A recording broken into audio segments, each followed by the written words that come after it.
Namaste and good morning, everybody. Welcome to the second anniversary of the start of ISCM. ISCM was founded on 22nd August 22. Easy to remember, palindrome of date, 22/8/22. You can read it either way. And is a result of 15 years of CITER and SIMTER being here at SBV. Let us begin with a Prarthana, a Shanti Mantra. Om Sahana Bhavatu Sahano Bhunaktu Sahaviryam Bhavahai Tejasvinavadhitamastu Bhavitvishavahai. Om Shanti Shanti Shanti. Om Shri Gurubhyo Namaha Hari Om. A very warm welcome to everyone today, and especially to our dear Dr. Ramareddy Kari. I request everyone to welcome him with a round of applause. As you know, Ramareddy sir is one of the most simple, divine human beings. And we have been privileged over the last 4+ years to have sir with us and do so many wonderful, wonderful works. But what is very important is he is here today physically for us on this day, thanks to today's convocation. And many people will not know, because of his simplicity, how great he is. And sir is a B.C. Roy awardee, which itself tells you in the medical fraternity where he stands. He has been one of the pioneers who did his MD psychiatry at Nimhans. And in fact, thanks to him and his connection, the NMC chairman, Dr. B.N. Gangadhar, had visited us for the final public viva some months ago.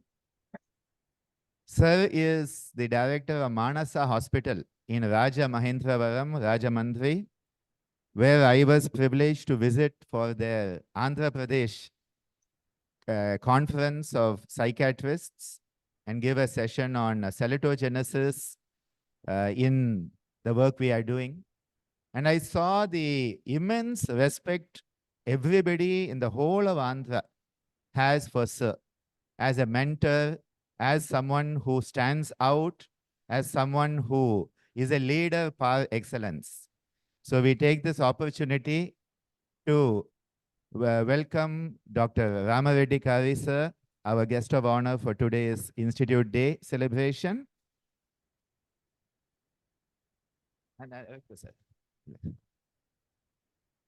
we also welcome our Dean Academics, Professor A.K. Das sir. Welcome, sir. Namaste, sir. Your blessings, sir. AIMS director. And I didn't call you because, Yes, you told me that We just had a quick walking around. Please carry on. Yes, Jack. Well, sorry to disturb your program. No, today is actually the birthday of our institute. Oh, I see. And so because Professor Ramareddy Kari is with us, he is a B.C. Roy awardee, one of the preeminent psychiatrists of Andhra. And today we'll be receiving a PhD at our convocation in yoga therapy. So we have our Institute Day. DSc honorary causa or It is a PhD in yoga therapy. he has done. Yes, in schizophrenia. Came down, tell me, sir. Dr. Gangadhar. Oh, I see. I know. NMC chairman. He is the secretary. This is Professor Shobana. She is in charge of the our School of Music Therapy. Yes. One. Yeah, take it. We have a pleasant surprise with our respected guest of honor for the convocation here also today.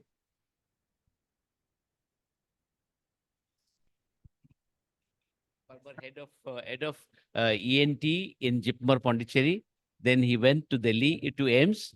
He rose to the cadre of the director of the AIMS Delhi. Now there are so many AIMS. There are only one AIMS that time, that is AIMS Delhi. And then he, after finishing his term there, full term, then he was also vice chancellor in the Assam, in one university. Then he also worked in the Amity University for 2 years. And yes, from DRDO. In fact, we have a mind-body medicine department. Yeah. I was telling that. Started by Salvamati and another Jack Levy from America. Good. You take the class, I'll just take him round. Yes, sir. I will send Balaji with you, sir. Bala, you can.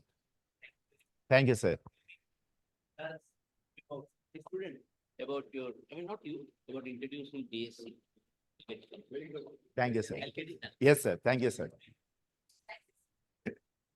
So we are really honored today, and we have had our past AIMS director who's a guest for today's convocation. We have our Dean Academics, Dr. A.K. Das, and we have Dr. Ramareddy Kari, sir. We have also online some very, very amazing people. I have our speaker for today, Yogacharini Mary Cecil, and through her, we have come to know Dr. Piyush Kantipal. Such a pleasure to have you with us. He is Assistant Coordinator for Indian Knowledge System, the Ministry of Education. And of course, we have our Bhishma Pitama, Madan Mohan sir is also there. Bhishma Pitama, Madan Mohan sir. We have Dr. Meena. We have Dr. Sangeeta, Alok ji. We have Achyutan, and of course, Dr. Ingan, who is got up earlier than usual to be with us this morning, and she always is with us. So at this occasion, I would like to request Ramareddy sir to say a few words so that then we can go on with the rest of the program. Over to you, sir.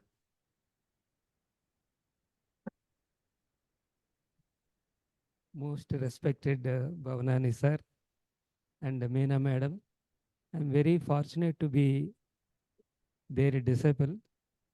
I always feel so humble towards my teachers, but I think here in yoga therapy, really not just a guide for my PhD, but real guru I could see in him. That's why I could develop a sort of emotional attachment, not only with ISCM, but even ISR too, and Pondicherry, and longing to be associated with the ISCM in some pretest or other, like doing some PhD in music therapy or doing some DSc or so. Regarding my journey, of course, even during MBBS also, I wanted to do something which is somewhat fascinating, which cannot be done by other people. Although I could get a seat in any subject like medicine or surgery or anything, but I opted for psychiatry. And I was the topper in the entrance exam there and NIMHANS, and I did it. Came to Rajmahendravaram, started practice, and I was the first psychiatric practitioner, private practitioner for entire 4 districts. So that was the thing. But later I thought I should do something extra, like doing something like improving my English by doing MA English, or some knowledge about the other things, political science. Why not MBA? Improving the computer skills. Why not MCA? MCA is a small degree. Why not MTech? Why not law? Not just with LLB.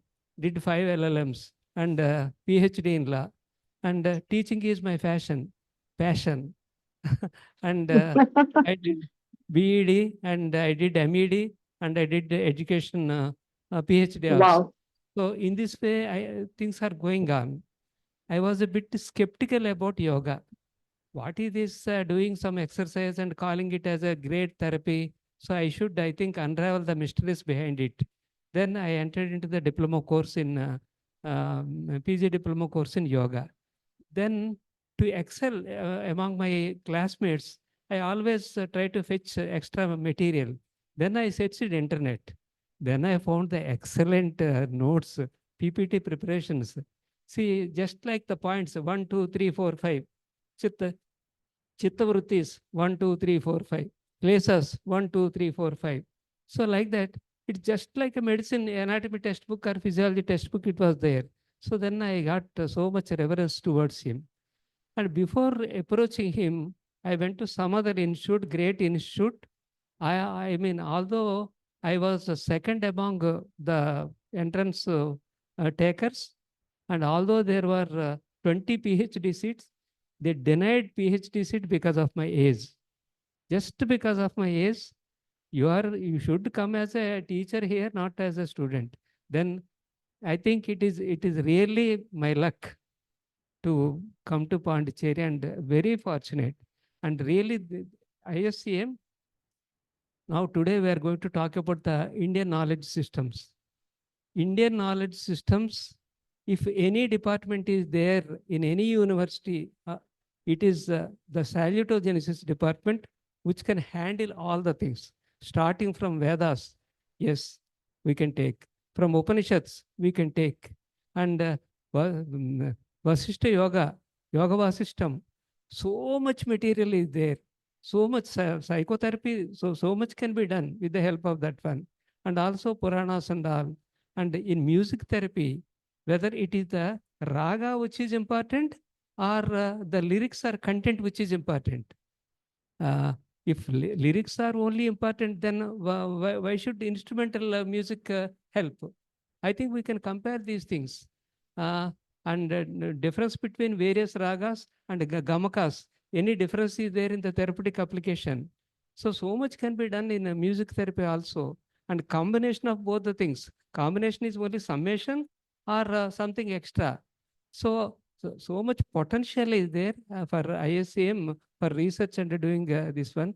And very, very fortunate to be here, and very lucky that although I have got my seniors like Dayanidhi sir and Balaji sir and all, they are very kind enough to be slow, so that I get the first chance to get the yoga therapy, this thing, and I should thank them everything.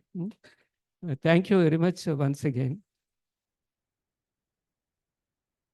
Thank you so much, sir. I like the way sir said kind to be slow. Seniors who were kind to be slow. Balaji missed that, we'll tell him later. We would like to at this time request Shobana ma'am to come and honor Ramareddy sir. We have a very nice special offering and an award. This is with a very beautiful Om, and we have a very special award for sir because we decided those who are outstanding at ISCM will be honored with the Pearl of ISCM. So sir is getting Pearl of ISCM today. This is for sir. Very special. Yes. Bala. Phone to somebody else will come.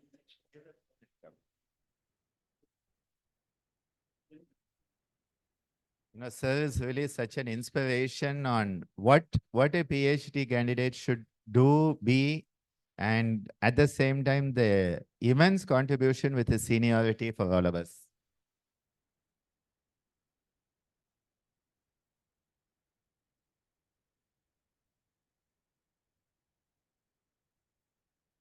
Thank you so much, sir. It's a pleasure. Thank you. We would like to now go over to Yogacharini Mary Cecil. And before she starts her presentation, I would like her to introduce Dr. Piyush Kanti Pal, and I request him to say a few words on this occasion. Over to you, Mary, to introduce our dear Dr. Piyush, and then I request him as the Assistant Coordinator IKS to please give us words of blessing today. Over to you. Thank you. Thank you so much, sir. I would like to take this opportunity first to wish the Institute of Salutogenesis and Complementary Medicine all the very best for their second anniversary. I'm indeed blessed to have Dr. Piyush Kanti Pal with us. He is our assistant coordinator in the IKS division of the Ministry of Education, Government of India. Sir has done his PhD in Sanskrit and has been very active in helping us with the work at IKS. So over to you, sir, to share a few of your words. Sir, you need to unmute yourself. Can you hear me? Pranam, Yes. Pranam to all of you. Pranam Yogacharya Anand ji and Pranam Yogacharya Cecil Madam ji. So I am very delighted to join all of you. So I just want to say a few words regarding salutogenesis. So it's a path-breaking approach uh, from pathogenesis to salutogenesis. So how we can focus on swastha rather than find out the cause of diseases. It's our indigenous paradigm. So we should not shift from, it's not a concept of shifting paradigm. We can relocate these two concepts and we can prioritize the shastra rather than finding the diseases. So and if we look into our shastras, how we can connect our IKs, how we can connect our drishti parampara, and it will be helpful for Lokika Prayojanam to solve the modern problems. So it's the time to combine these two paradigms.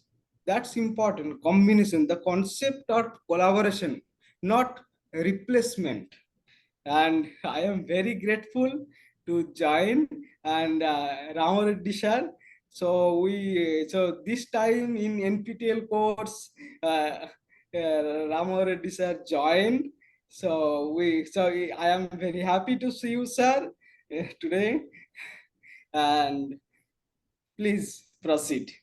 Please proceed. We'll reach. And regarding some minor courses, we can include through, because two areas we are focusing. One is music therapy, another is yoga therapy. So how we can make some minor courses, IKS courses, which student will get help from that.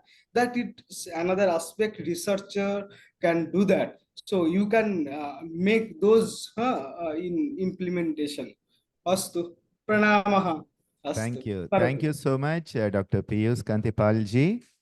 We will definitely take you up on it. And from ISCM, yoga therapy, music therapy, we will do our best to contribute. And we hope to have you with us here in person soon so that we can develop this IKS system within a medical university. So as you said, it is not replacement, it is a combination, it is integration, it is harmonious working together. It is samatva. So we'll make it happen. Thank you so much. And going over to our dear Yogacharini Mary Cecil, and she has been here recently in person. And here we have the opportunity to listen to her talk about the IKS in view of the NEP 2020. And so over to you, Mary, and looking forward to listening to you. Thank you so much, Guruji. I want to start by my presentation, my talk today, by seeking the blessings of my Guru, Yogacharya Dr. Ananda Balayogi Bhavanani. It is such a blessing for me to be in his love and in his light.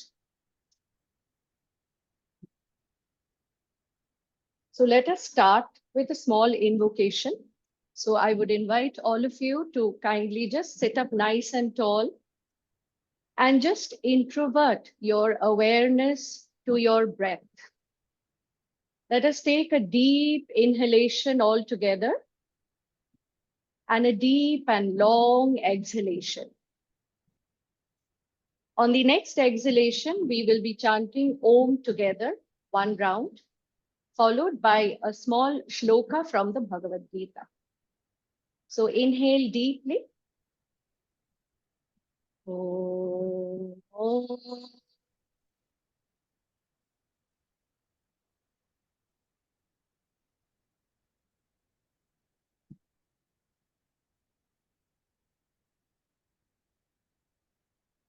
Nahi jnanena sadrisham pavitramiha vidyate tatsvayam yoga sansiddhaha kalenatmani vindati. There is nothing as purifying as knowledge. So namaste everyone once again. What I will be talking about today is IKS, the Indian Knowledge System, which has become a buzzword, in the academic fraternity, especially with the implementation of the NEP, the National Education Policy 2020. What I'll be throwing light on is the first question, the fundamental question, why we need the Indian knowledge system. Once I'm able to convince all of you on that, I will be proceeding to what we understand, what encapsulates the Indian knowledge system. And finally, we'll be understanding that how this system can be incorporated in the present day academic scenario. A few housekeeping rules. All those who are listening, feel free to send me questions during my presentation through our chat. I will be taking breaks in between and trying to answer to the best of my capability the questions that will be coming to your mind. Of course, I have Pejuzda with me, who has always been helping me from day one.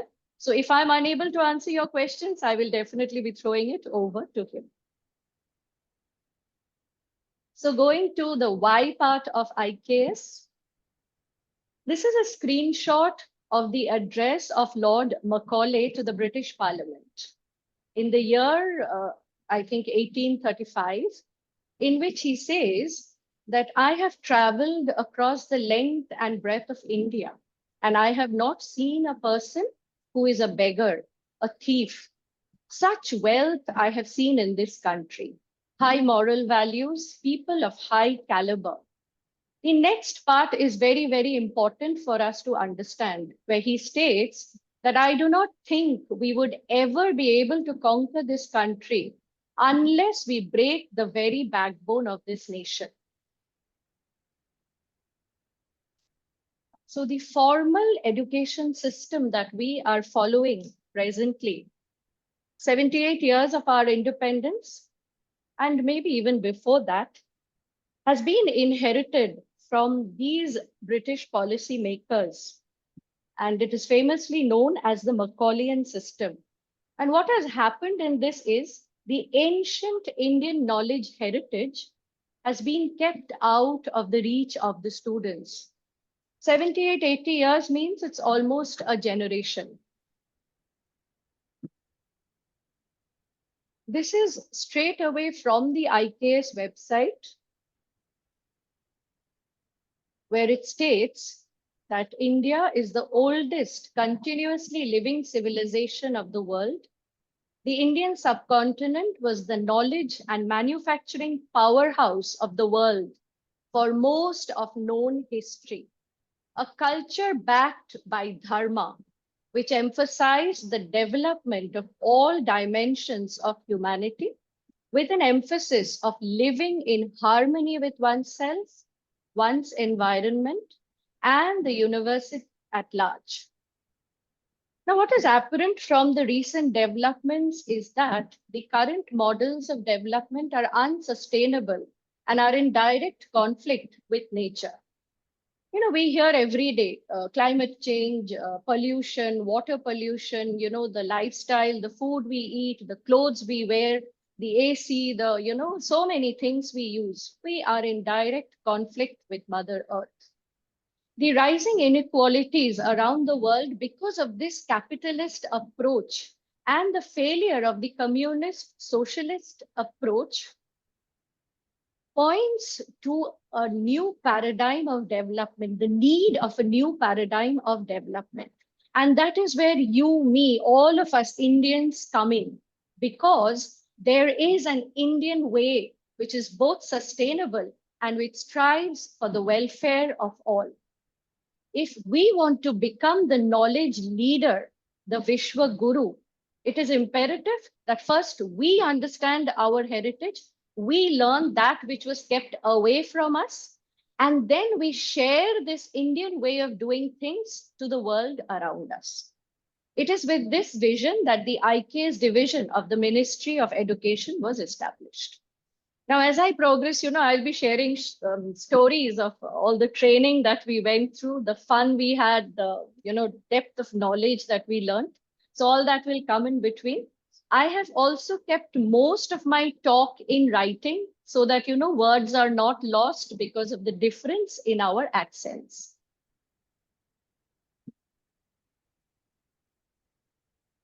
The next 8 slides, I'm going to be sharing 8 facts which most of us are not aware of. It will blow our mind for sure. The first fact is Said al-Andalusi in the year 1068 in Tabakat al-Umam, where he was comparing the signs in different parts of the world, stated that India was the most advanced nation. The first nation to have cultivated science is India. India is known for the wisdom of its people. India appears to have remained ahead of others in science until about the 17th century. The second fact, where I have brought in 3 examples, one is the Sulva Sutra, geometry, where the so-called Pythagoras theorem appears to have been, spoken about several centuries prior to its later discovery in Greece. The second example I've brought in is Panini's Sanskrit grammar, as all of us are aware of. It describes Sanskrita language in 4,000 algebraic rules with a structure that is now comparable to a computer program. The third is the logic of Nyaya, the Navya Nyaya, which is equivalent to mathematical logic, which is the foundation of analysis by modern machines. And mind you, these are knowledge that I'm talking of thousands of years before us.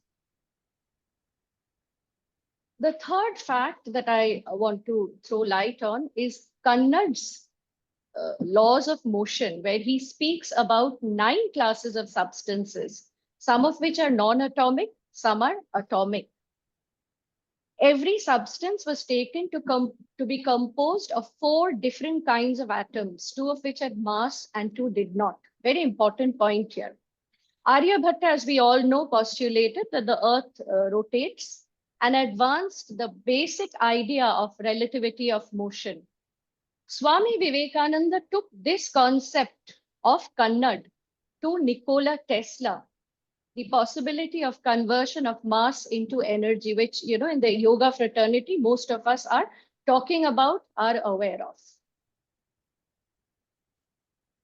Fourth fact, which is very close to your home, Kerala.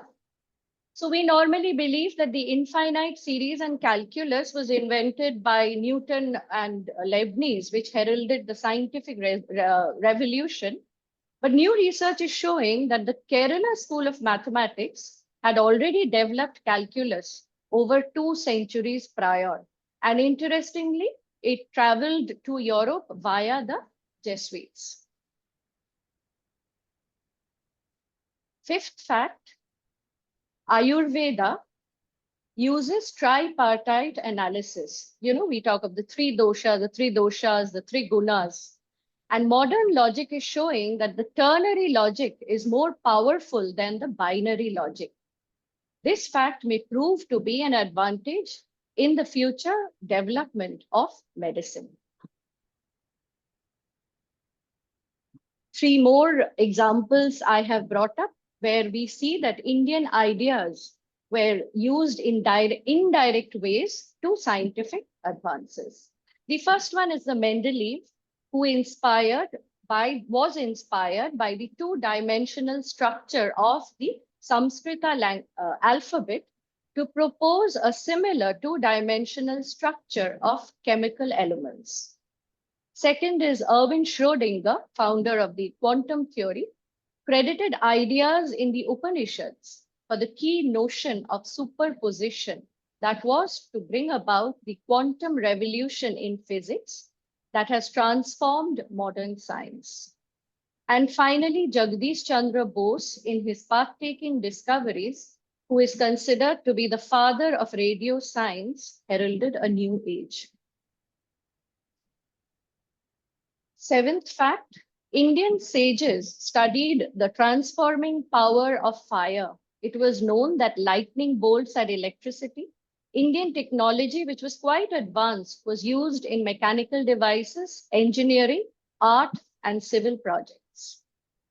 And my last fact, these are all sourced from the talks of Professor Subhash Kak. If anybody wants reference, these are all from his talks.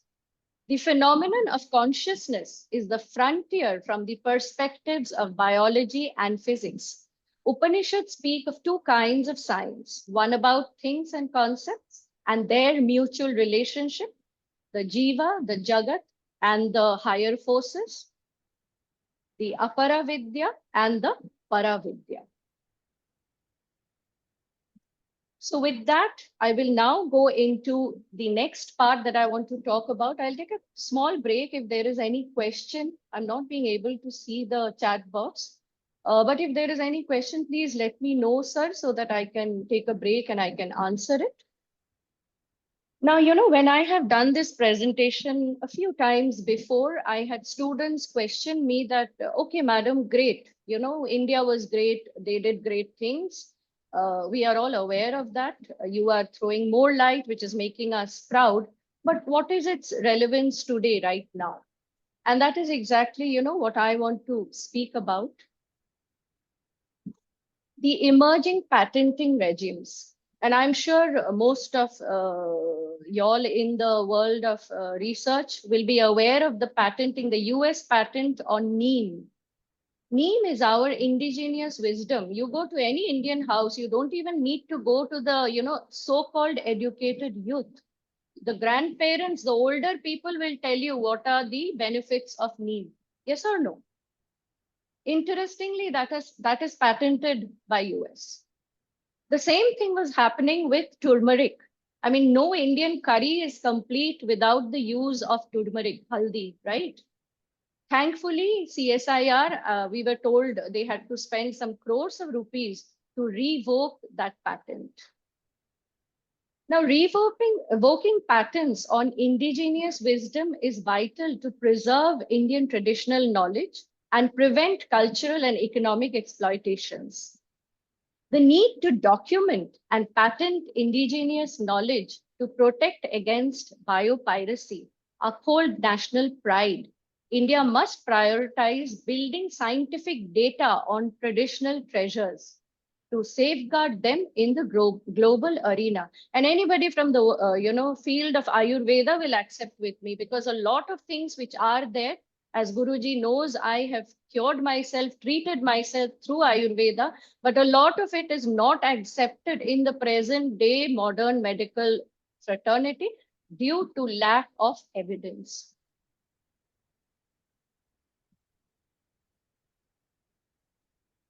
Two more points I want to highlight. The second point is, we always feel that all knowledge is in the West, especially the younger generation. I have two adult kids who are always trying to convince me that everything that has happened has come from the West. Our ancestors, Indians, we literally were uneducated villagers. We didn't know anything. But the truth, the reality is that India's ancient civilization harbors extensive knowledge predating the West, challenging the notion that all knowledge originates from Western sources. Actually, it was India, China, and Egypt which were rich repositories of knowledge in those days. The third point that I want to throw light on is that India's ancient knowledge was traditionally transmitted orally through a lineage of guru-shishya relationships. Within family clans, we have Dr. Alok Dwivedi. Similarly, in North India, you will find families with the title, Dwivedi, Trivedi, Chaturvedi. They were the families who were given the responsibility to not only safeguard, protect, and transmit the knowledge of the Vedas to future generations. And similarly, most of our knowledge was transmitted in this fashion. Now, what happened 200 years ago with the introduction of formal education is that this mode of transmission got disrupted. And the knowledge remained confined in palm leaf manuscripts, in personal collections. And we are all aware of the, tyranny and all that happened where, most of our knowledge was lost. During our training at IKS, we were told that there are bundles and bundles of manuscripts which are, lying, which need to be rediscovered. The next point that I want to speak about is, again, young students will say, okay, fine, these are important. But what is the importance of preserving and, the ancient knowledge that we are talking about? And 4 points that I want to highlight. First is our identity. Second is our culture. Third is the received wisdom. Received wisdom serves as an invaluable source of showing the future generation the path, things that were already understood by our ancestors. We don't need to research it. We need to walk on those steps and progress. And finally, of course, the economic value that I already spoke about in my second slide. And now I'll take a quick small break. Pijusda, am I going right? If you want to add in something, please feel free to join in. Please proceed. Please. Uttamam. Atyuttamam. Dhanyavada. Thank you. So, we had to go through this IKS training. I think there was an email which had come from AICT long back in which my principal proposed a name of 6 of our professors. Similarly, I'm sure other colleges had also proposed. 1,000 of us, pan-India, were shortlisted. And we went through a rigorous training on the Indian knowledge systems at the Banaras Hindu University. We had a great time, and there was so much of knowledge, so much of understanding, and new concepts which we were not aware of. Honestly, we were, all aged, I mean, adults, but we were like kids. We used to come back to our room like students in the evening, and we would, chat with each other. And it was so exciting. It's like, when a child gets a new toy. At the end of the training, we were broken down into small groups, and one person was unanimously selected from each group to make a presentation. I happened to be the one who was selected from my group, and I remember making a presentation on mind and matter. And then we, of course, we had to go through an exam, which was also another lovely, memory. And then 1,000 of us, I think, passed that exam, and we were said that, okay, these are the trainers of IKS. After a couple of months, again, there was a call for another exam in which I think they wanted to select 250 people from the previously selected 1,000. But 193 of us got selected. And then we went in for the master training. Here we were trained by all IIT professors. Pijusda is from IIT Kharagpur. So we were trained by IIT professors. Our national coordinator, who is also from IIT Kharagpur and is now with IIT Indore, I had requested him to join us, but I think he has some preoccupation, so he couldn't be with us today. So they trained us, and again, it was next level of, we say, our mind was blown. Oh my God, what kind of training was this? And then again, we had to go through an exam, and this time the exam was really, really tough. 193 of us qualified, and we were termed master trainers. Then we were, given selected subject-specific training. I, of course, coming from allied health, health sciences, yoga being my passion. My training happened in Ayurveda. And after that, we were blessed that UGC decided to put us on their website with our, details and say, okay, now go and train the world. So that has been the journey with IKS for me. Coming back to my presentation. So now what I'm going to talk about is what do we understand? What is the Indian knowledge system? And what I have thought is that I'm going to break it down into 3 parts, because when we are talking of Indian knowledge system, we have to understand that it encapsulates comprehensive, multifaceted repository of cultural, historical, linguistic, and societal knowledge amassed over more than 5,000 years of recorded history, not even talking of the time period beyond that. So definitely it encapsulates a rich tapestry of literature, artifacts, social practices, community traditions, different diverse geographical regions from where all this has come, languages, dialects. Another important thing is that the knowledge is from the prehistoric times to the present day. It is a living system. So we'll quickly look into what we understand by the first word, Indian knowledge system. So what do we understand by India? So when we say India, we have to understand we are not talking about the political map of India that we are aware of today.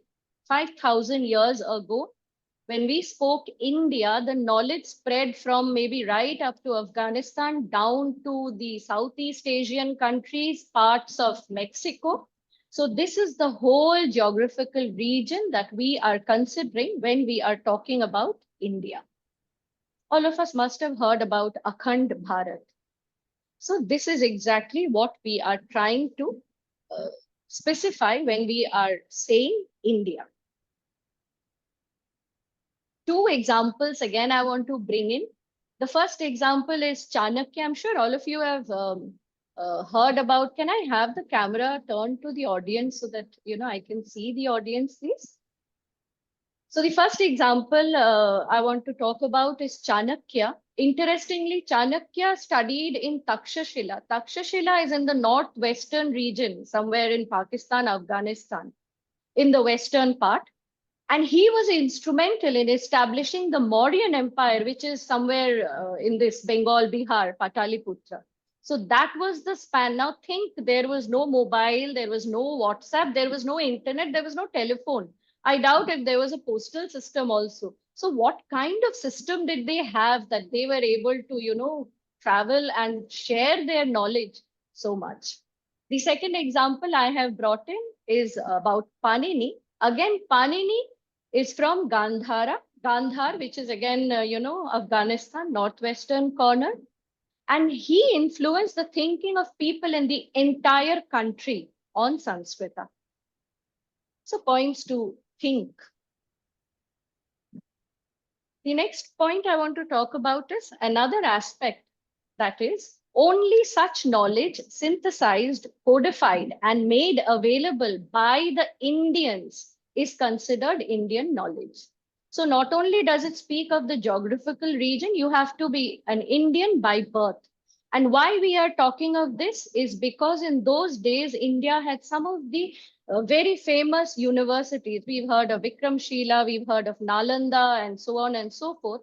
And a lot of foreign travelers, like we see today, at Ananda Ashram, they come, they visited the universities in those days also, stayed for some time, wrote about the country, knowledge, and the cultural practices. But we will not consider their writings as part of the Indian knowledge system. Now, don't ask me why, because that is how it has been laid down. The second word is knowledge, Indian knowledge system, knowledge. So I'm going to speak about what we understand by knowledge. Now, knowledge is always tacit. It primarily arises in the form of wisdom of the knowledge seekers. Now, this knowledge may or may not be converted to a literary format. This tacit knowledge can be preserved and transmitted through oral tradition, which has been the main way of transmission of knowledge in the Indian system in those days. And as we all know, India has a rich tradition of folklore practices, even to date. But when we are talking of knowledge in the Indian knowledge system, we will be restricting ourselves to a formal repository of knowledge available in literary sources.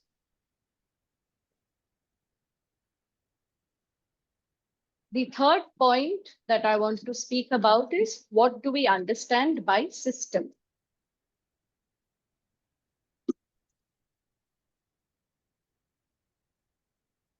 So by system in IKS, we mean a structured methodology and a classification scheme. And we will be addressing this classification scheme as we progress. So the first classification that IKS corpus has done is it has broken down the knowledge into two parts. One is the literary part and one is the non-literary part. When we speak of the literary part, I'm going to show this in a tabular form, which is going to be easier for everyone to relate. So the literary part, you have the first part, which is the Sanatana Dharma. The core of the Sanatan Dharma are the 14, the Chaturdasha Vidyasthanas, and work of several spiritual leaders and philosophers. You have the other part in the Sanatan Dharma, which covers basic and allied sciences, engineering, technology, architecture, alchemy, aesthetics, kavyas, arts, health, wellness, psychology, public administration, code of living, etc. There are then the other dharmic traditions, which are not, as we all know, which are Avedika. So you have the Buddhism, you have the Jainism. I would also like to speak about the Charvakas, which is the first Indian school of materialism, which is so prevalent. The present day science is so similar to, I personally feel, of course, to that. And then, of course, the huge wealth of knowledge, which is called the regional knowledge. The religious, the spiritual, the literature, everything falls into that category. When we look at the non-literary source, we have the oral traditions where you have the art forms, you have health, food and life practices, and folklore. So what do we understand by the Chaturdasha Vidyasthanas? I'm sure in South, most of you are aware of it. Of course, in Bengal, I need to, elaborate on this because most of our students, having studied in a very British environment, Calcutta having been the, capital of the British, most of them are not aware of it. So when we speak of the Chaturdasha Vidyasthanas, Chaturdasha, as we know, is 14. It comprises the 4 Vedas. Again, I'll show it in a tabular form for easy understanding. So you have the oldest Veda, the Rig Veda, the Yajur Veda, the Sama Veda, and the Atharvana Veda. Then you have the 6 Vedangas. You have the Puranas, Itihasas, Ramayana, Mahabharata. Then you have the Dharma Shastras and the Shmritis. And you have the Darshanas, though they are Shat Darshanas, 6 of them, but they are broken down into 2 sets. So one consists of the Nyaya, Vaisheshika, Yoga, and Samkhya. And the other is the Purva Mimamsa and the Uttar Mimamsa. The next point I will talk about is the historicity, the chronology of the IKS. And before that, let's take a small break again. Something interesting the other day, I was at the ashram for 2 weeks and I really had a wonderful, beautiful time at the ashram. And one day Guruji in his, evening talks, he came up with Kalki. And of course, I had seen the movie. A couple of us had seen it, and we were all, the normal thought that we have in mind is that Kalki will be a person who's going to be, like that knight in armor in a white horse. He's going to, ride the horse and he's going to come to protect the world around us. But interestingly, what I felt after watching the movie, or the movie, of course, had nothing much to do with the mythological Kalki that has been spoken about. But what I feel is that our ancestors were not idiots. They were extremely intelligent. Interestingly, there is a star, a nakshatra. Pijusla, correct me if I'm wrong. There is a nakshatra which comes after a long time span, and that nakshatra is what perhaps is being called as Kalki, and we have to wait for that time for that new age to dawn. So that was, just a short story to keep you all engaged in my talk. Coming back, dating of the IKS. Now that is a major challenge for today's researchers. So what happens is it predates the Western civilization knowledge, as I already mentioned. The Western knowledge sources originated mostly in the Common Era, several of them in the last millennia. On the other hand, several works constituting the Indian knowledge belong to the BCE and are attributed to 500 BCE or before. So the method of representing knowledge, storing and archiving ought to be very different between these two eras. You just see the difference between two generations, the way you lead your life and the way your mother or your grandmother lives life. That is by itself, just 2-3 generations, and we are talking of 500 BCE and before. Applying our contemporary methods of dating the knowledge to such old knowledge sources can pose serious limitations. The second challenge is that most of the Indian knowledge, as I said, were oral. The earliest available sources in the form of temple inscriptions and palm leaf manuscripts. Just think, there were no laptops in those days. There was no pen and paper also.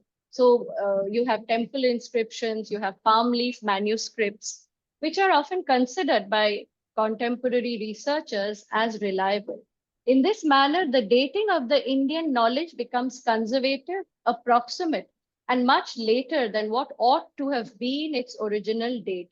As we always say, Patanjali cannot be called the founder of yoga. He can be called the codifier of yoga because the practice of yoga definitely was there long before he wrote it down into the Yoga Sutras. Just an example there. The next point to think about is sometimes some stone inscriptions and archaeological artifacts help the process of resolving some of these confusions. Now here I want to speak about this interesting software which we were spoken about in our IKS training. It is an astronomy software called the SkyMap Pro. And this software apparently can plot a night sky in any part of the universe between 4000 BCE to 8000 CE. And based on the astronomical references found in a lot of our ancient texts, we are able to fix the date of the knowledge given in that particular text. So this has been a interesting and a beautiful progress. The next point I want to talk about is that the IKS, if we are looking at classification, the first classification I spoke about is the literary and the non-literary. And I told you all the problems that we face when we try to classify the IKS in that way. The other way of classification is based on the time periods. So the first time period we can put is before 3000 BCE. Now, this in modern parlance, this era was known as the Dark Ages, as we all know. It was a dark age for the Western civilization since no evidence of any organized knowledge repository, either oral or written, is available. But in India, considerable amount of work has already been done, and the resultant knowledge was orally shared amongst generations of people living. The main contributions, as researchers want to put, are the Vedas, the Puranas, and the Itihasas. Then you have the discovery of the recent discovery of the underwater archaeological artifacts in Dwarka near Gujarat. And of course, the new planetary software that I just spoke about. But culturally in India, we say that the Vedas are Anadi Ananta. You cannot put a timeline to it. So that is the challenge that you face here, or that is how we look at the knowledge that was there before 3000 BCE. Between 3000 BCE to 500 CE, the beginning of recorded human history as per the Western context, which coincides roughly with the fall of the Roman Empire. I will show the table after this. So what is evident is when the rest of the world was picking up the elementary skills of organized living, as Guruji says, Dr. Ananda says, living in the mode of sustainability, being just, sustaining yourself. Indian counterparts have been actively creating many new and useful knowledge for the society. Significant contributions were made in the areas of linguistics, literature, health and wellness, mathematics, and code of living. In modern parlance, this is an indication of the vibrancy of society and its receptiveness to new ideas and methods of improving the quality of life.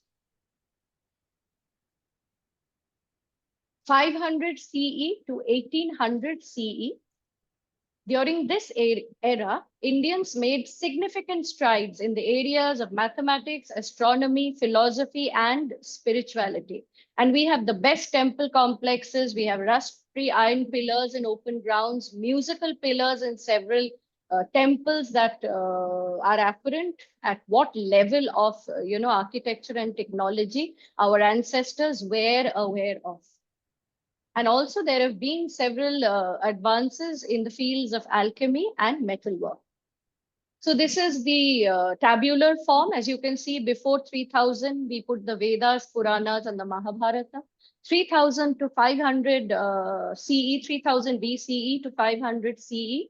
You have areas, subjects like astronomy, public administration, mathematics, health, linguistics, art forms, philosophy, logic, language, Yoga Sutras, psychology, so on and so forth. And then 500 to 1800 CE, you have a lot of development in astronomy, architecture, mathematics, shipbuilding, temple architecture, alchemy, etc. Rasayan Shastra, we had a very beautiful teacher from IIT BHU who took the Rasayan Shastra for us. And I, having nothing to do with chemistry all my life, I was a mathematics, economics student all my life. But I was also, blown by the way he was explaining things to us. Now, one important thing is, even though I have put all this, broken them down subject-wise, but in reality, the knowledge was all encapsulated together. It was never separate.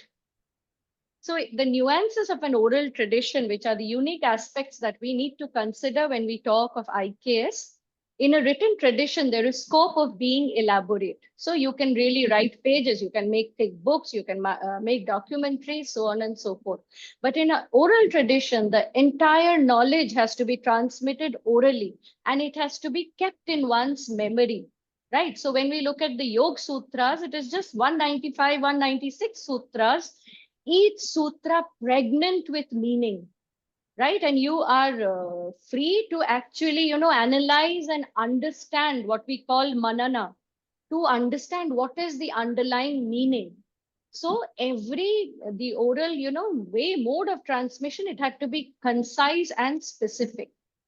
Moreover, the second challenge is that it may be difficult to have one treatise for one subject, say mathematics, another for spirituality, when we are speaking of written work. But we will find several, works in which mathematics is described, spirituality is spoken of, literature is also there. Everything was together. So what it implies is that the IKS literature provides simultaneous ideas on three streams mainly, and which is the very, very unique point of the Indian knowledge, is that it has a spiritual dimension. You can call it a religious and a secular dimension. And I have taken an example from the Bhagavad Gita. So when anybody who is a bhakta, who is a devotee, he reads the Bhagavad Gita, for him it is a matter of religion. A spiritual seeker who is not a religious person as such, but believes in spirituality, will look at that same text as a spiritual text. And there is a third aspect to the Bhagavad Gita. As most of you know, we also have a management school where, courses and classes are taken on Bhagavad Gita management from Bhagavad Gita, where a more secular perspective is implied. So it shows that the same idea help us to conduct our life sensibly from a day-to-day working perspective. The same thing, which is a matter of religion to one person, a spiritual text to a second, can also be looked at as a way of living for a non-secular, a simple person, a secular person, sorry. So religious versus material dimension, I will take the example of chapter 4, verse 7 and 8. Yada yada hi dharmasya. I'm sure all of you know that shloka. That's why I brought this in, where, it is quintessentially speaking about the Avatara Purusha dimension, where, whenever there is deterioration of dharma, God takes up, Bhagavan takes up one avatara or the other to uphold dharma, where Krishna promises us that he will come back to protect the good people, destroy the evil, and restore dharma in society. Now, when you look at it from a material dimension, as I said, from a management dimension, from an economics dimension, stability and long-term sustainability of the system happens because there are regenerative points. When the system attains disequilibrium and shows signs of being unstable, measures have to be taken to restore the equilibrium in the system. If the regenerative points are not there, the system will become unstable and eventually perish. So this is one example. The next example where I want to highlight, again from the Bhagavad Gita, the spiritual versus the material dimension. Here I have taken the example of chapter 2, verse 22, where, Bhagavan Krishna speaks about, just a person discards worn pieces of clothes, takes new ones. The Atman also discards old bodies and acquires new ones. Now, this from a management and economics perspective will be to be successful and sustainable, organizations need to continuously engage themselves in discarding old ideas and mindsets and embrace new ones. This is the fundamental building block of innovation and creating competitive advantage. The second important point, the first one I spoke about was the nuances of oral transmission. The second one is the nuances of the presentation style, where we already spoke a little bit about sutras. Most of the knowledge was in the form of encryptions. And here I bring in three examples. The first example is, how beautifully you can see the value of pi has been put in a beautiful, poem form, I can say. The second one I bring in is Pingala in the Chanda Shastra, 2nd century, where he defined 8 groups of binary numbers, each of word length 3, equivalent to what is known in computer science as the, how do you pronounce it, De Broglie sequence, if I'm not wrong. And the third is, these 3 systems which were trained on during our IKS training, 3 systems of mathematics. It was called the Katapayadi system, the Bhuta Samkhya system, and the Aryabhatian system. We had a very beautiful, a very dynamic young professor. I think he was from IIT Bhubaneswar, if I'm not wrong, who taught us mathematics. And he was very fast, being a mathematician, and a lot of us were taking, time to understand. And by the time we understood what these systems were and how to, actually understand and encrypt the meaning of it, in the evening, we used to go back to our rooms, and it was like, kids play jigsaw puzzles. We used to sit and play Katapayadi system, Bhuta Samkhya system, Aryabhatian system. And that is something maybe y'all can Google it up. Due to lack of time, I have not gone deeper to explain, but it is very, very interesting, and really, opens our mind and says, wow, this is how our ancestors stored and shared information. Coming to the last part of my presentation, where, I have broken down the knowledge, as you can see, in 4 parts. What I covered is part 1, point number 1, the introduction. After that, you have the Vedas, you have the Darshanas, and you have the Puranas, Itihasas, and the Niti Shastras. Now, according to the IKS understanding, this is for students of all streams. And then they have brought in linguistics, phonetics, number system, measurement units, knowledge framework, and classification for the STEM students. For the engineering, they have brought in mathematics, astronomy, metallurgy, engineering technology, town planning, architecture. And for students from a natural science and humanities background, health, wellness, psychology, public governance, and public administration. So this is the classification that has been done from 3000 BCE to the present day, making it more adaptable to the present day academic system. And coming to the last point of my discussion, that is, how do we implement the IKS into the present day academic scenario? This is just a screenshot just to make you all aware of all the ancient universities that were thriving in your motherland, in my motherland, thousands of years ago. Today, whenever we talk of, top universities, it is always a Harvard and a Stanford that we look up to. Nothing wrong in that.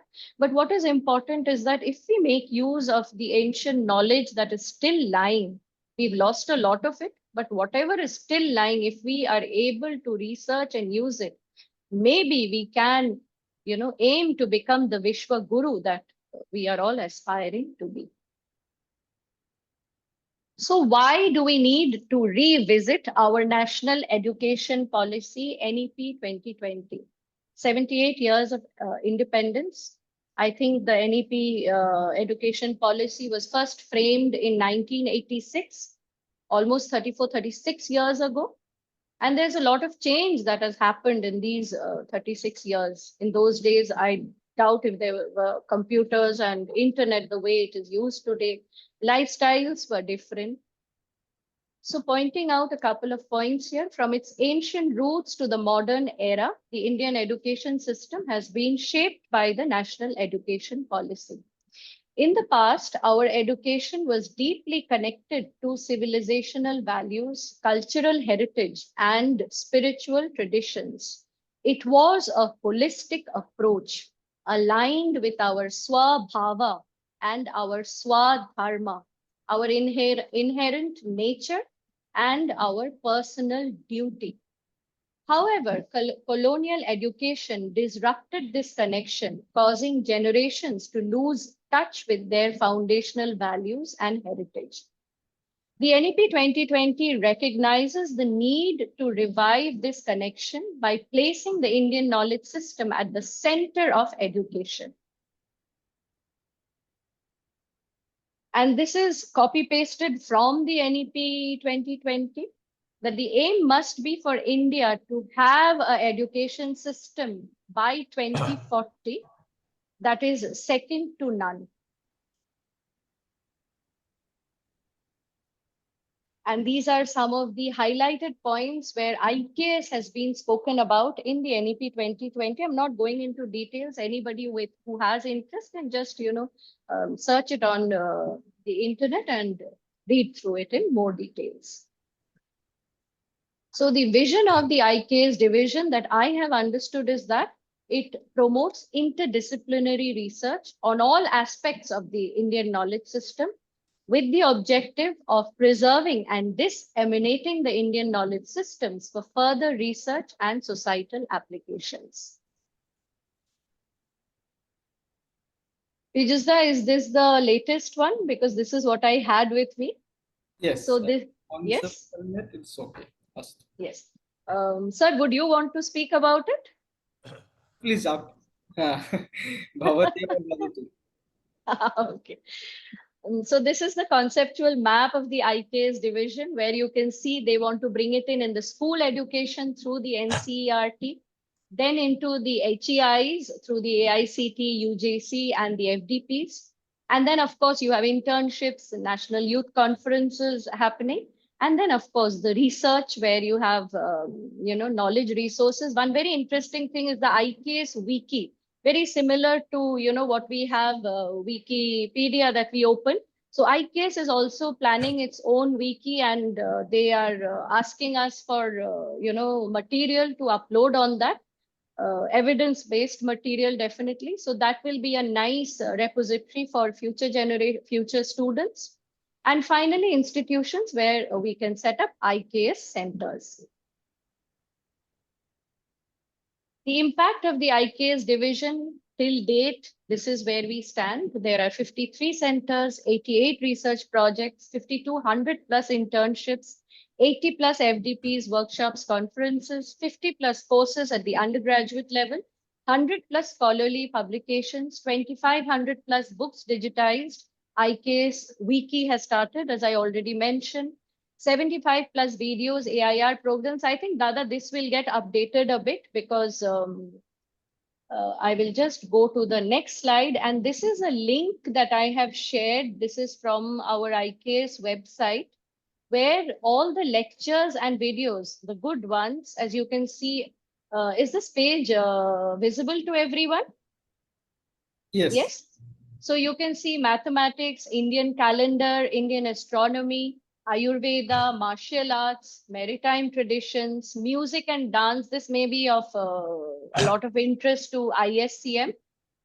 Then you have Rasayan Shastra, then you have Dhatu Shastra, then you have agriculture, Krishi, traditional knowledge, FDPs, and IKS, a lot of IKS videos, which are also, you can see the YouTube links are there for people who are interested in various, topics. So you can pick up the topic that interests you. You can go through the, videos. You can go through the lectures and get a idea of the kind of work that we are doing. So with that, I want to complete my presentation. I will open up the floor for questions. And I want to complete it by phrase from, I think he was a forest person, Baba Diom, which I felt really made a lot of sense. In the end, we will conserve only what we love. We will love only what we understand. And we will understand only what we are taught. Namaste. Thank you so much. And I will now open up for questions. Guruji, I have a couple of master trainers also who have joined in, I think, who are sending me WhatsApp messages, but I'm not able to open it now. But some of them I can see in the chat. I'll just go through quickly if there are any questions. That was a very beautiful session, Mary. Really eye-opening, very comprehensive. And I don't think there are too many questions in the chat box yet. There may be some coming. But I would like to request our Bhishma Pitama, our Dr. Madan Mohan Thakru sir, who has been one of the pioneers of yoga therapy, and the medical system. He is with us today and requesting your blessings, sir, and your comments and any questions for Mary also. Namaste to all. At the beginning, I would like to congratulate Ananda for inviting Mary ji for this beautiful, most beautiful, comprehensive, and eye-opening talk. Though I am interested in this field, I have learned many new things. Now I am deep in the study of Vedas. I have full Vedic, all these 11 volumes, and I'm reading them. And my eyes are opening now. So I have a lot of points to raise, but not much time there. That I would also, I am also happy that our first PhD candidate, Mr. Ramayana is there. He's like a first child of the young couple, married couple. And now I wish, and I will, you have this talk, only I feel bad that very small attendance is there. I would request Ananda to repeat this and see that all our students attend it. And if you can share it, I'll be very grateful to you. That's also there. Now, a few points are there. I have no words to talk about what you have said. Beyond you, it's a two good talk. Well delivered, contents and deliverables are beautiful. Now, a few points. When you talk about IKS, we must start with the Vedas. You have talked about Vedas later also. We must start with Vedas, because that's the mother of all. More than 20,000 mantras, and full of knowledge, sea of knowledge, and full of gems of wisdom. That's the point. And also, this was started by Maharishi Dayananda Saraswati, who started the study of Vedas, who emphasized back to Vedas, Vedas back Lotto. And now, and then also India, please use Bharat. You have used Bharat in the end. Yes, yes. You say in the beginning, India was given by Macaulay gave name India. We became India only when Mughals came, we are Hindustan. Absolutely. Yeah. Absolutely. Sir, I totally agree with you because this was a point which was raised by a couple of us That is also fine. during Okay. training. We And said Bharatiya Gyan Parampara instead of Indian knowledge system. Sure. And I said 13 universities are destroyed. And why it happened, that we have to see, we have to see now why it happened. We must know so that it doesn't happen again. Isn't it? And there are chances, there are forces working against now also to destroy India. There's no doubt in that. And the 40% GDP, when Macaulay, Columbus wanted to come to India, he wanted riches of Indies. And by mistake, he went to America. Right. Riches of Indies, 40% GDP that time, despite 800 years of destruction by Arabs and Moors. That is the resilience of our culture. I say oral tradition. Otherwise, they have destroyed all the books. But Charles Samhita, he mentions the name of many other books which are not available. Charles Samhita mentions the name. Shelley Shalak and Pashuta, many books are mentioned, they are not available. Even now, what we have Charles Samhita, Sushi Samhita, Ashtanga Hridaya, they are so much beautiful. Okay. Now, dating also you raise the point, astrology. You see, Mahabharata, 5,000 years, 3,000 BC. You have pointed this point. And also, Shatpa Brahman also, same 3,000 BC.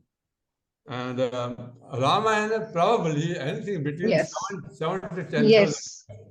Yes, yes. It is debatable. Right. Yeah. Absolutely, sir. It is. And then now you see, not only Macaulay, we have Macaulay Putras, the left historians. As you said, that they have kept us away, our children away from this glorious heritage. This is a sin, the political sin, the social sin. We are depriving them of our heritage. That's what the leftists are doing, isn't it? This Absolutely, absolutely, sir. And I said it's a crime also. And give wrong Absolutely. information. Okay. Now, when you talk about Sanskrit Veda, as you are talking about Panini Ashtadhyayi, and also Yask, the Nirukh, the definitions of the words are there. Both are very important to understand Veda. Otherwise, they're wrong. Wrong. Yes. Because every word has so many meanings, 10 meanings, Right. 50 meanings. Absolutely. Meaning has to be context. And for that, you have to know the Yask. Absolutely, sir. Totally agree with this point also. Do you know Sanskrit? You know Sanskrit? I can read and write. I'm not fluent in I speaking. also don't know Sanskrit, but I know Hindi very well. You are from which place? Sir, I'm from Kolkata. I can read, write, and speak Hindi. Okay. You are young, you can learn Sanskrit. You are young and bright. Please learn Sanskrit. Sir, I'm really not very young. You will become a Rishika. You read Sanskrit. Thank you so much. Now, you started Bhagavad Gita. Nahi Jnanena. That is fine, beautiful. But better to start with Ved, which is relevant to this. And then other books are there. And then also, you are talking about Bhagavad Gita secular. What is more secular than Nishkam Karma Yoga, which is the heart of Bhagavad Gita, which is the essence of Nishkam Karma Yoga, is secular. Absolutely. Yeah. And then absolutely. We do not use the term secular. What is secular? Secular for them. The Bible is against science. Veda is not against science. Ayurveda is not against science. Yoga is not against science. There is no secular for us. There is no secular. The science and material education we call Apara Vidya and the Para Vidya. Right. They are both important. They balance. There's no this between them. So, and also the Charak says, Satyashu Punyitamo Vedo. I don't even exactly, I don't know Sanskrit, but something like that. Sasyashu Punyitamo Vedo Vedvidam Mata Yakshate Yanmanushanam Lokyo Hitam. About Ayurveda. This is Punyitam Ved. Ayurveda Absolutely. but it's a Ved because it's for the benefit of humanity. It is not to Ab- believe this and not to believe that. Absolutely. And then Dharma is also Yato Aviday, Nishay Siddhi Sa Dharma. Aviday, all our progress. Nishay is inner. So outer progress, inner progress, that is Dharma. Isn't it? Absolutely. Absolutely. And another one thing very interesting. The Manu, he has given Mhm. definition of Dharma. Mhm. Please listen, you will understand. He has given Dashkam Dharma Lakshanam. 10 attributes of Dharma. Please listen. Dhriti, you will understand him. Dhriti, Shama, Damo, Asteyam, Shocham, Indri Nigraham, Dhir, Vidya, Satyam, Akrodho, Dashkam Dharma Lakshanam. There's no God. Wow. There's no God. This is Dharma Lakshanam.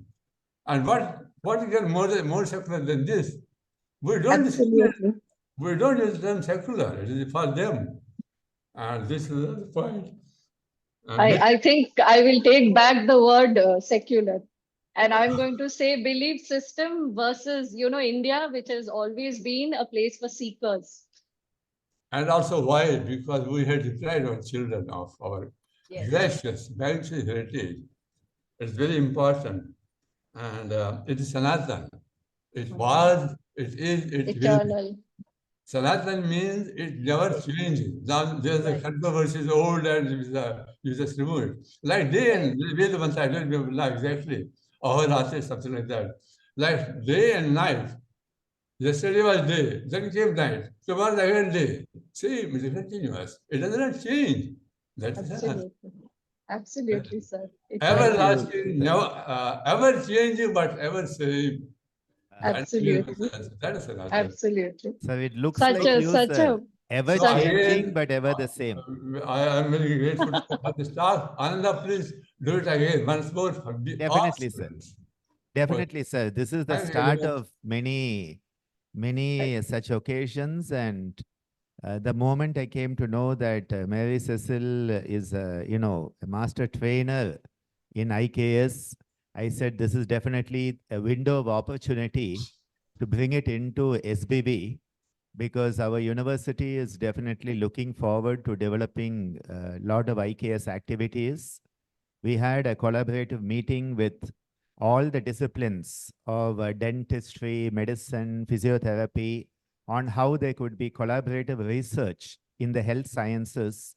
And I'm sure a lot of that is going to happen. We are going to go forward with today's event, and I'll give a short 10-minute presentation on the activities of ISCM over the last 2 years. Before we conclude today, we want to keep on time because today we also have the Balaji Vidyapeeth convocation in the afternoon, so we don't want to delay too much. This presentation, while they're loading the presentation, I just wanted to thank Mary Cecil. That was really amazing. I think a very big round of applause from all of us for that presentation. It has been recorded and we will upload on ISCM YouTube so that many can benefit from today's presentation. And also, Sir, I just want to, please. interrupt. We have our assistant coordinator, Dr. Anurag Deshpande, also with us from the Ministry of Education, IKS. Thank you so Namaste. much, sir, for joining Namaste, me. Anurag ji. Namaste. A pleasure to have you with us.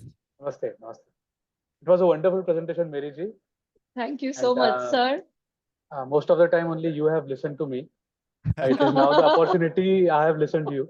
So it's a wonderful presentation, and yes, keep going. Thank you. Thank you so much, sir, for taking out your time and supporting me the way, everyone at IKS has done. We will take this forward. And Dr. Ananda is actually, my Guruji. I study with him and he is my, what we say, shows me the path ahead. And he will be in Calcutta next month. And we look forward to doing a lot of things with IKS in days to come. Thank you once Definitely. again, sir. Wonderful. Definitely. We'll make it happen. Ananda, Yes, So I sir. will continue the beautiful work you are doing. Ananda. Thank you, sir. Thank you, Continue. sir. Sab aapka aashirwad, sir. It is only because of your blessings it is happening, sir. So this is going to be a very, very quick presentation. We'll upload the presentation and share with the ISCM family afterwards. But here, just a small journey of ISCM over the past 2 years. As I said earlier, started on 22/8/22.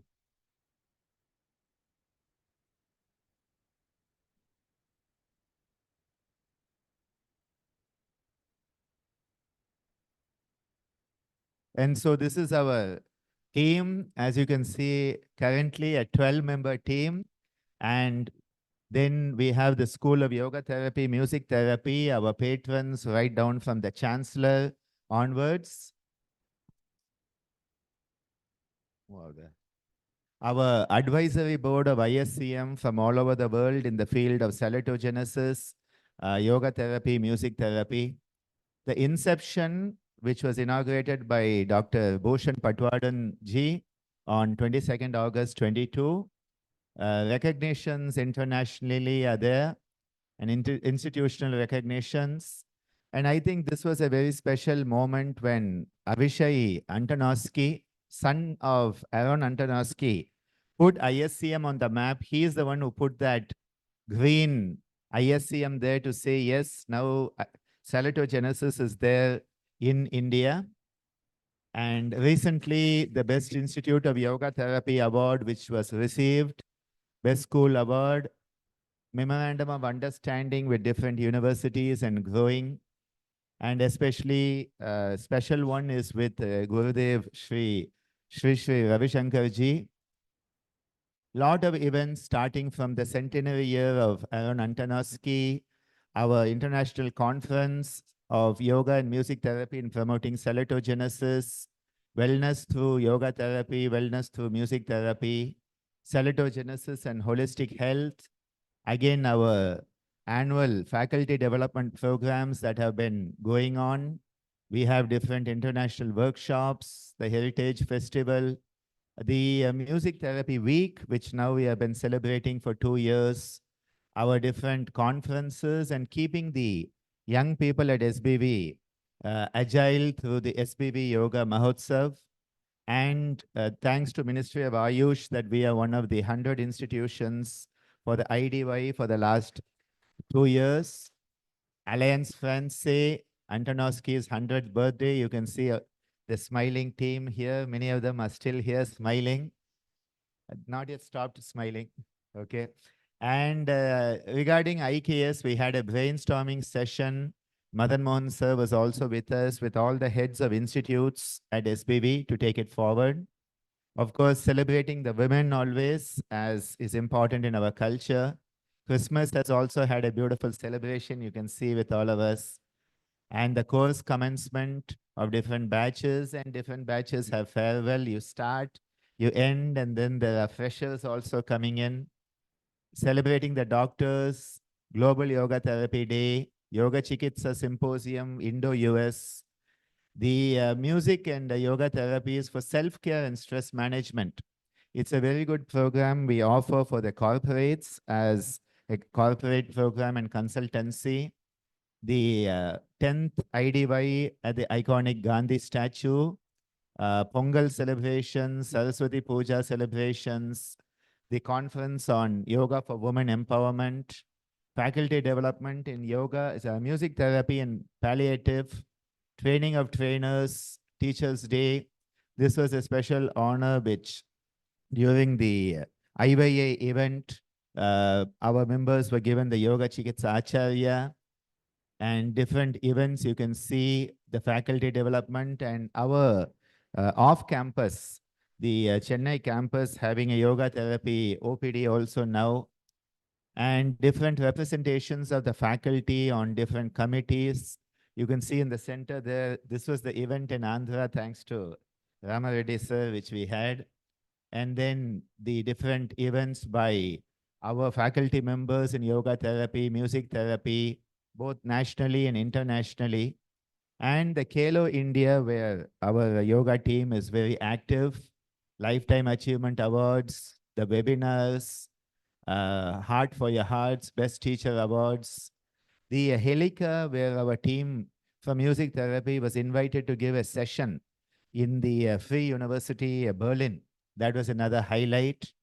And then again, different conferences by our different faculty members, different events, including the NIT Karaikal. And you can see Bhuvana has also been very busy traveling around and sharing. And similarly, you can see Daya, Bala, and Janita, you can see very beautifully traveling, doing a lot of things, including this classic photo, height order photo at ICYR, where you can see the height order there. We'll take a photo 10 years from now and height order change. It will be the other way. And a recent program at NIT Karaikal, you can see they had a lot of fun. And again, Yogasana Bharat. And then at Tim's, a very nice session. The team of the Nada Yoga, who were recently here, you can see them all having a nice time. And Hari Prasad doing very good work. And the international visiting faculty appointment for Dr. Sangeeta recently. And then you can see in the PhDs highlighting Dr. Ramareddy Kari, who's the first to complete, will be receiving his PhD in the convocation today. And next week, the second candidate, Achyutan. We also have Dr. Mangala Gauri, who will be receiving today, but that is in biochemistry with the yoga therapy. And again, the student community, the internship, and our students are getting the IYA Foundation certificate also. Patient care, in the last 2 years, about 20,000 patients have benefited. Yoga therapy, music therapy. Outreach, about 3,000 individuals benefited. And as you can see, a very good social outreach.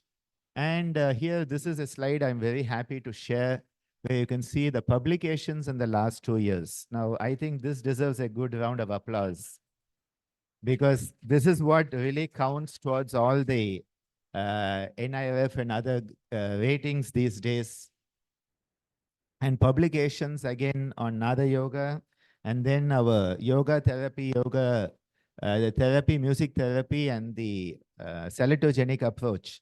All the research-based publications, visitors from our Chancellor, Chancellor Ramachandra, then the different teams, including French Council, Director CMC Vellore, the Board of Director, AIMS University, Malaysia, Gitan Rajapakshe, who is teaching the current Sri Lankan cricket team yoga, from the Dalai Lama Foundation, Dr. Ingan from Norway, and thanks to her, we have a nice MOU with the university.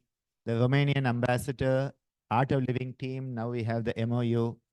Dr. Geetanjali from Geetam University, and Swati from Bangalore, the Sarvam, University Paris Saclay team, and the accreditation team from USA, Dr. Rajan, and our consultancy through La Villa Shante, the Yoga Chikitsa, and others.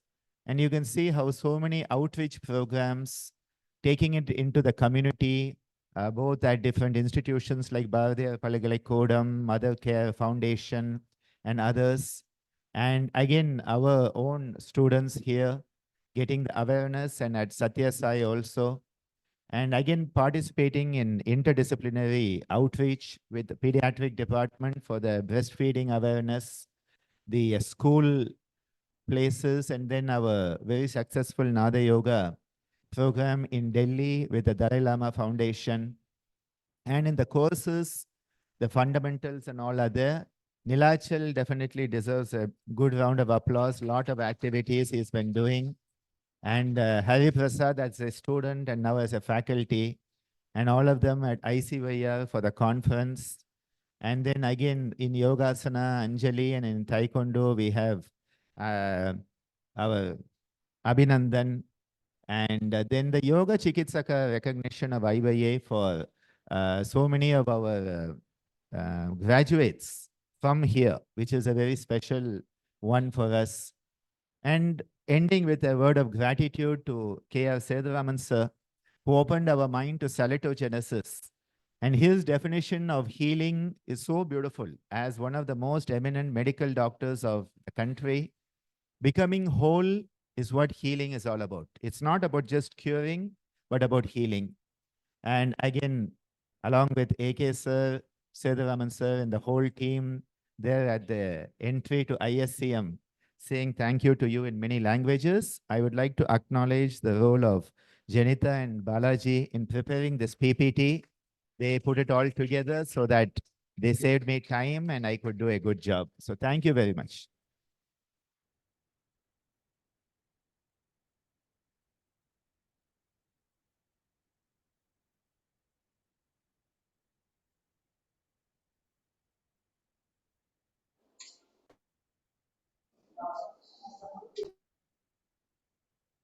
So wishing to thank everyone for being with us today. I request Bhuvana as the senior most of our junior faculty to come and give a short vote of thanks. She doesn't know she had to do it. And then we'll have a nice group photo. We are looking forward, and I hope that with our IKS division, that you will be open to maybe the beginning of next year having an event here. We could have an event and take it forward. So I hope that can manifest. And that way, make sure that the IKS is very strengthened in one of India's top healthcare universities. Currently, we are number 68 in NIRF, and we are A double plus, one of the few healthcare universities with that achievement. So I think it would be a very good window for IKS. So over to Bhuvana to express our thanks. Our thanks through her. Thank you, sir. Yeah, it was came out of nowhere, but it is a pleasure for me to stand here and thank everybody who's here and for all the support that we get from the university, and to have Ananda sir here who's leading us through. We were two different centers, but 2 years ago we became an institute, and I'm very glad that it has joined together because the teamwork is amazingly great. And I'd like to take this opportunity to thank everyone in the management, our chancellor, our vice chancellor, Asha ma'am, general manager of administration, our registry, A.R. Srinivasan sir, all our adjunct faculty, all the departments in the university who allow us to work there and publish all those papers that you see there. Most of them are work that we do here. So I thank everyone for that. I also would like to thank all the faculty from here, all the students who have also been here to help us through with all of the work that you can see in the slides that we have been doing last 2 years. We have also gone on to sports with some of the students who are doing it, Nilachal and Abhinandan and others. So I think it's been wonderful. And I thank Shobna ma'am and Meena ma'am. I think Meena ma'am is not here. So thank you very much for their support, who have been taking care of all of the work that we are doing and making sure things are smooth. I'd like to thank Yogacharya Cecil ma'am for that amazingly mind-blowing presentation. And I'm hoping that I can learn from you, ma'am. I also thank everyone online and everyone here. Thank you very much. Thank you. I request all of those who are here to come in front for a group photo. We'll take a group screenshot of all of you so that we are all there. I really appreciate all of you being with us. Thank you so much for making it a very special event. We will conclude with the Shanti Mantra. I request Yogacharini Devasena Bhavanani to lead us in a concluding benediction prayer.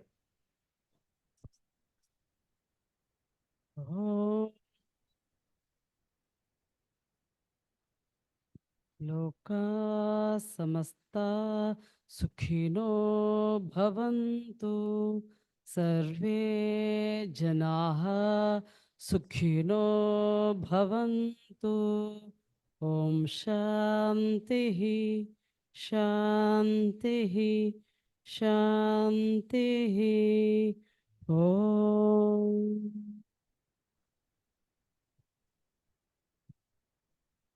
Thank you, everyone. Have a great day. See you all later, whenever that is right. I am coming for group photo. Yeah, yes, sir.